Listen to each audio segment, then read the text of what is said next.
আগামীকাল আমার কাকা আসবে। My uncle will come tomorrow. মা আমাকে জিজ্ঞাসা করেন আমি কি খেতে চাই। Mother asked me what I wanted to eat. মেয়েটি গাছে জল দিচ্ছে। কী হবে ইংরেজিটি? The girl is watering the plant. তুমি কি আমাকে চেনো? Do you know me? বাড়ি থেকে বেরিয়ে যাও। Get out of the home. জনসাধারণের মধ্যে ধূমপান করো না। Don't smoke in public place. দয়া করে পাখিটির দিকে তাকাও। Please look at the bird. গেটটি খোলো। Open the gate. মিথ্যা বলো না। ডোন্ট টেল এ লাই। সে সাপে ভয় পায়। He is afraid of snake. আমার ভাই জ্বরে অসুস্থ। My brother is ill with fever. সে শহর থেকে বা গ্রামকে বেশি পছন্দ করে। কি হবে ইংরেজিটি? He prefers village to town. তেল জলের উপর ভাসে। Oil floats on water. এটা কিন্তু universal truth, scientific truth. Okay.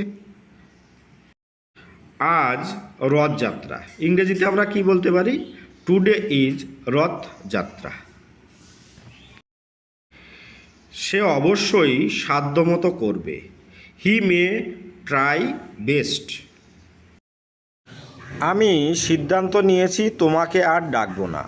I decided not to call you. Okay, দেখুন ডিসাইড হলো প্রেজেন্ট ফর্ম, আর এখানে পাস্ট ফর্ম ইউজ করা হয়েছে, তাহলে অবশ্যই এটা পাস্ট ইনডিফিনাইট টেন্স, আর সেন্টেন্সটি অবশ্যই অ্যাসার্টিভ সেন্টেন্স। বাইরে এত গরম যে খেলা করা যায় না। It is too hot to play outside.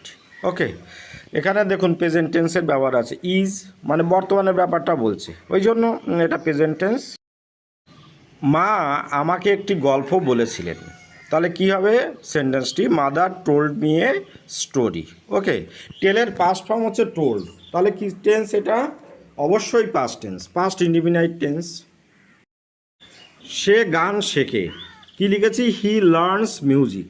আচ্ছা, গান শেখে মানে শিখছে, এই জন্য লার্নের সঙ্গে এর যোগ করেছি, আর মিউজিক মানে হচ্ছে গান, আর যেহেতু he third person singular number, ওই জন্য ভার্বের সঙ্গে লার্নের সঙ্গে এর যোগ করেছি। ওকে,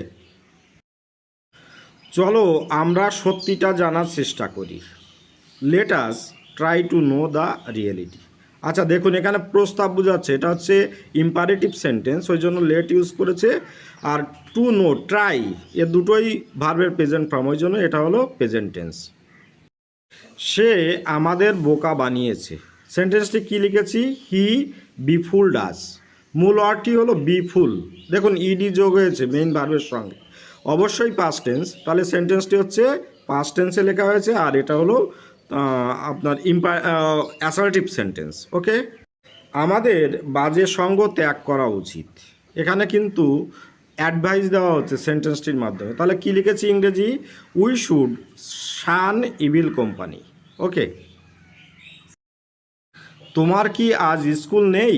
ইংরেজিটি লিখেছি have you no school today. আচ্ছা দেখুন, এখানে কোশ্চেন মার্ক আছে, প্রশ্নবোধক আর কি, তাহলে সেন্টেন্সটি অবশ্যই কী হবে? অ্যাসার্টিভ নয় কিন্তু ইন্টারোগেটিভ সেন্টেন্স, আর যেহেতু হ্যাভ ইউজ করেছি ওই জন্য অবশ্যই এটি প্রেজেন্ট টেন্স। ওকে, সে গতকাল চিঠি লিখেছিল। আচ্ছা লিখেছিল গতকালকে মিন করছে, মানে অবশ্যই পাস্ট টেন্সের ব্যবহার হয়েছে।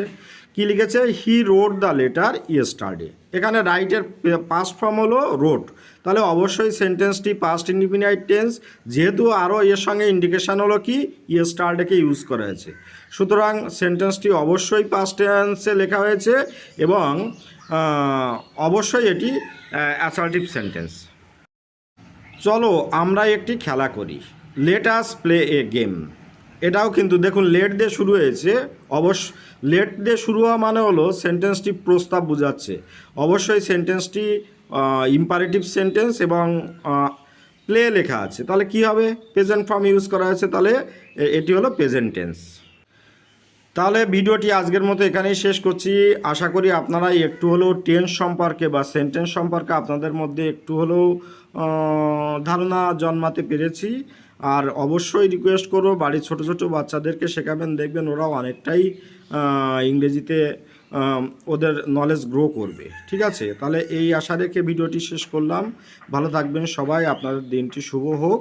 Have a good day.